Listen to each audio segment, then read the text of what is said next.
Have you come across street epistemology? If you haven't, do have a look at it on YouTube. It's a very interesting approach. It attempts to get people to think about their beliefs and to see what those beliefs are based on. And the whole approach is about questioning. So anyway, I thought I'd have a go. It looks very easy. So these Jehovah's Witnesses arrived at my door. I invited them in and I started with a question. Oh, okay, that was good. I said, what led you to believe that the Jehovah's Witness religion was the right one? And the guy answered, well, he was brought up as a Jehovah's Witness. Okay, no, that's fine. But, he said, when I was a young man, I looked into it and I showed to myself that it was true based on the facts that I'd found, or words to that effect. So I said, well, what was it that you studied and found out? So far I'm doing quite well. I'm asking questions. And he said, well, he actually talked about the argument from design. At this point, I didn't do quite so well. What I should have said, the first thing I should have done is feed back to him exactly what he said and made sure I'd understood exactly his beliefs. And the next thing I should have done is negotiate with him that that's what we were going to talk about. So I should have said something along the lines of, well, can we look into that further? Would you be happy to discuss that in depth with me? But I didn't, of course, because when people come out with nonsense, I sort of go straight back at them and say, And I said it reasonably politely. I said, are you aware about the problems with that argument? And he said, oh, no, there are no problems with it. And again, I should have gone into questioning, but of course I couldn't. At that point, I then went into my spiel. You may already have seen my video about the argument from design, showing that if our brain is designed, then God's brain must have been designed, and God's brain, the really serious issue with the whole argument from design. But I just talked at him, and of course he didn't listen to a word I said, and then he did a trick that lots of people who are trying to persuade you things do. He ignored what I said and went on to a completely different topic. So street epistemology looks dead easy, and when I was looking at the YouTube videos, I thought, I can do better than that. No, I can't.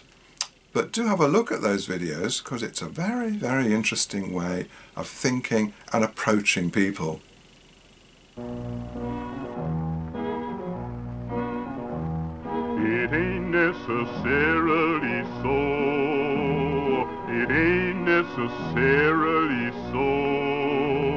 The things that you're liable to read in the Bible, it ain't necessarily so. If you haven't watched my little video about the argument from design, here it is. When asked why they believe in God, many believers talk about the argument from design. Traditionally, it's always been about the human eye. If you look at the human eye, you can see its design. It can't possibly have happened by accident. Well, absolutely right, it could not have happened by accident. So, either it was designed by a creator-designer, or there's some natural process that mimics design. I want to talk about that first one. Is there a designer-creator? And instead of thinking about the eye, which is amazingly complex, I want to talk about the brain, which is thousands of times more complex than the eye. So the argument is, if we see something complex like the eye, it must have been designed. So thinking about the brain, it's thousands of times more complex, so it's an even stronger reason for believing in a designer, isn't it? Oh, but there's a slight problem with that.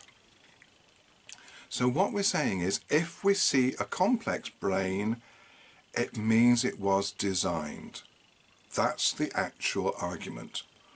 The problem is, God must have a brain which is not thousands of times more complex than the eye, but millions and millions and millions and millions of times more complex than the human eye.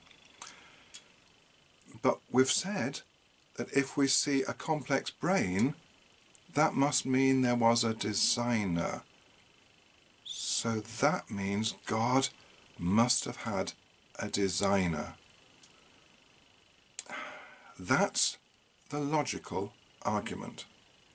If our brain says there must be a designer, then God's brain, God's mind, God's ability to think must also have had a designer. One final thought. If the mind of God tells us that there must have been a super God who designed and created him, then the mind of the super God must be evidence that there's a mega super God who designed and created the super God who designed and created our God. Oh, which means the super mega God, that mind, that must mean there was a super God who designed the super mega God who designed the super God who designed our God. It's all got too silly, hasn't it? Something's wrong about this, isn't it? I wonder what. The things that you're liable to read in the Bible, it ain't necessarily